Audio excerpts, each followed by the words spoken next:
गत 4/2/26 भोर प्राय 5टाରୁ 5:30 भितर गड़ साहि जड़े स्त्री लोक अगणा झाड़ू कर सारे पर से फूल तोड़ापी जाते से समय जड़े लुटेरा सी गोटे बंधुक देखी सुनार कानफुल आउ हाथर चूड़ी ए दुईटा नहीं जाइला।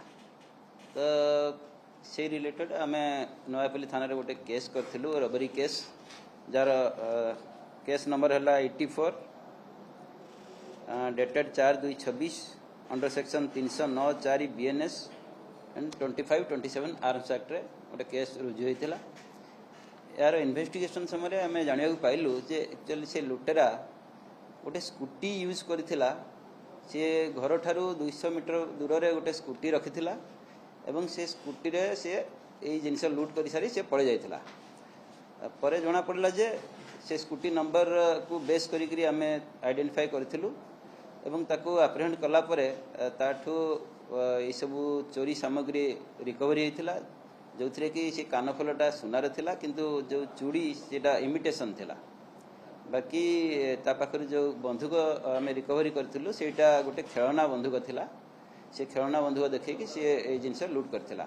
ता पाखर ये समस्त जिनस एवं स्कूटी मध्य सीजर करा जायछि। सी पर जानिबा को पाइलु सी लुटेरा जनक यही अंचल माने जो चोरी कला सी से पाखरे आगुरी प्राय 10-15 वर्ष तले सी रोला से जानी तापर भी सी एरिया रे जतबेले से सकाळु सकाळु वर्क करे सी सेतबेले जानी जे यही जो स्त्री लोक जनक से सकाळु भोर भोर झाड़ू करती फूल तोड़ती ये सब जिन जानी तेणु तार पैसार दरकार थिला सेथिपाई सी को टार्गेट करथिला एवं ता पाखरे थिबारु आगुरी गोटे जो खेलना बंधुक थिला ताकू यूज करके सी तांकोठु ए लूट करिछि। ता घर से बेहरा बस्ती जोटा नयापल्ली बेहरा बस्ती ता ना हूँ अशोक कुमार बेहरा तार बयस 23 वर्ष सी एका ये जिनस कर।